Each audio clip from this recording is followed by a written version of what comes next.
कल्पना करा, एखाद्याने आयुष्याची सगळी जमापुंजी लावून एक स्वप्नातली जमीन खरेदी केलीये आणि अचानक ती सगळी गुंतवणूक एका झटक्यात मातीमोल होते.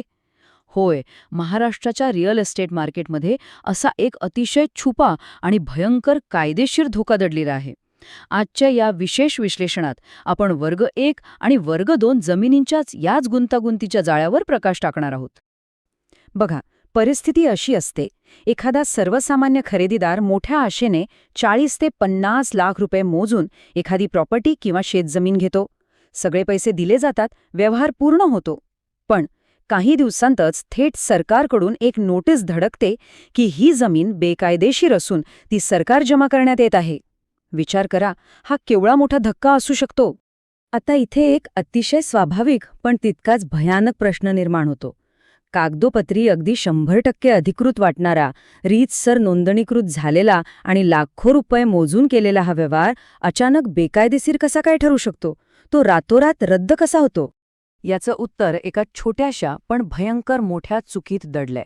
आणि दुर्दैवाने महाराष्ट्रात रोज शेकडो लोकांसोबत हे घडतंय.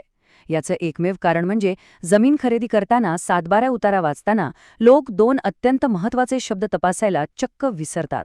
होय, फक्त 2 शब्द. हे छोटे शब्द त्या संपूर्ण मालमत्तेचं भविष्य ठरवत असतात. ही नेमकी काय भानगड आहे हे समजून घेण्यासाठी आपल्याला 2 प्रकारच्या मालमत्तांची कथा समजून घ्यावी लागेल. म्हणजेच वर्ग 1 विरुद्ध वर्ग 2च्या जमिनी. थोडक्यात सांगायचं तर जमिनीचे मुख्यत्वे वर्ग 1 आणि वर्ग 2 असे 2 प्रकार पडतात. वर्ग 1 म्हणजे अगदी सुरक्षित फ्री होल्ड आणि पूर्ण मालकी हक्काची मालमत्ता. पण दुसरीकडे वर्ग 2ची मालमत्ता ही मुळात सरकारच्या मालकीची असते आणि ती काही अतिशय कडक अटींवर दिलेली असते. सुरुवात करूया वर्ग 1 पासून. रिअल इस्टेटच्या भाषेत बोलायचं तर ही जमीन अगदी सोन्यासारखी शुद्ध मानली जाते. कारण इथं मालकाला पूर्ण स्वातंत्र्य असतं. ती जमीन विकायचीये, कोणाला बक्षीस द्यायचीये किंवा बँकेत गहाण ठेवायचे, सगळं काही शक्य आहे. यासाठी सरकारची किंवा जिल्हाधिकाऱ्यांची कोणतीही परवानगी लागत नाही. आणि म्हणूनच टायटल क्लिअर असल्यामुळे अशा जमिनीवर बँकेचं कर्जही अगदी चुटकीसरशी मिळतं. पण आता इथं खरी गोम आहे. वर्ग 2ची जमीन याचा अगदी विरुद्ध असते. ही जमीन मुळात शासनाने काही विशिष्ट गटांना, म्हणजे उदाहरणार्थ स्वातंत्र्यसैनिक, माजी सैनिक किंवा मागासवर्गीय बांधवांना केवळ त्यांच्या वैयक्तिक वापरासाठी आणि शेती कसण्यासाठी दिलेली असते. याचा अर्थ असा की शासनाच्या पूर्वपरवानगीशिवाय ही जमीन विकायला सक्त मनाई आहे. ती बाजारात विकण्यासाठी नसतेच मुळी. आणि हाच तर सर्वात कळीचा मुद्दा आहे. जर एखाद्या गुंतवणूकदाराने जिल्हाधिकाऱ्यांच्या अधिकृत परवानगीशिवाय ही वर्ग 2ची जमीन विकत घेतली तर कायद्याच्या नजरेत तो संपूर्ण व्यवहार थेट शून्य म्हणजेच नल अँड वॉइड मानला जातो. कागदावर तुमची नोंदणी झाली असली तरी त्याला काहीही अर्थ नसतो.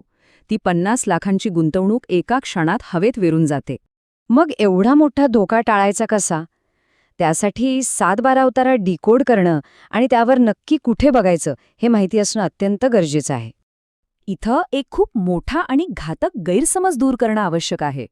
बरेचदा खरेदीदार 7/12वरील B1 किंवा B2 हे कोड बघतात आणि त्यांना वाटतं की B1 म्हणजे वर्ग 1ची जमीन, पण तसं अजिबात नाहीये. हे कोड फक्त जमिनीचा वापर कसा होतोय हे सांगतात, म्हणजे शेती की अकृषिक. खरा मालकी हक्क तपासण्यासाठी आपल्याला भोगवटदार हा रकाना पाहावा लागतो. हेच ते 2 महत्वाचे शब्द. जर त्या रकान्यात भोगवटदार 1 लिहिलं असेल तर उत्तम, ती एक सुरक्षित मालमत्ता आहे. पण जर तिथे भोगवटदार 2 असं स्पष्ट लिहिलेलं दिसलं तर तो एक भयंकर मोठा रेड सिग्नल आहे. तिथेच तो व्यवहार त्वरित थांबवा आणि कागदपत्रांची तज्ज्ञांकडून अत्यंत बारकाईने पडताळणी करून घ्या. तरीही जर ती वर्ग 2ची जमीन खरेदी करणं अपरिहार्य असेलच तर तिच्या रूपांतरणाचा खर्च आणि ती खरेदी नियमित करण्याची प्रक्रिया काय आहे ते आता पाहूया.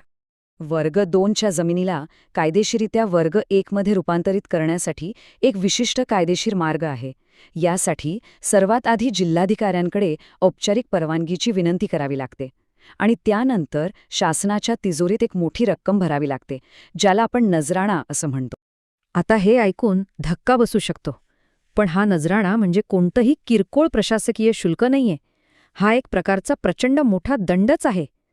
हा नजराणा जमिनीच्या एकूण रेडी रेकनर मूल्याच्या चक्क 20 ते 60% असू शकतो. होय, 20 ते 60%. मगासच्या उदाहरणावरूनच विचार करूया. समजा एखाद्या मालमत्तेचं रेडी रेकनर मूल्य 50 लाख रुपये आहे.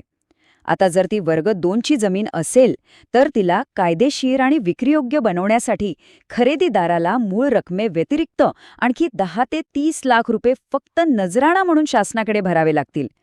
विचार करा, यामुळे जमिनीसाठी ठरवलेलं संपूर्ण बजेट कसं कोलमडून पडेल. या सगळ्या विश्लेषणातून एक अतिशय कठोर आणि वेदनादायक सत्य समोर येतं.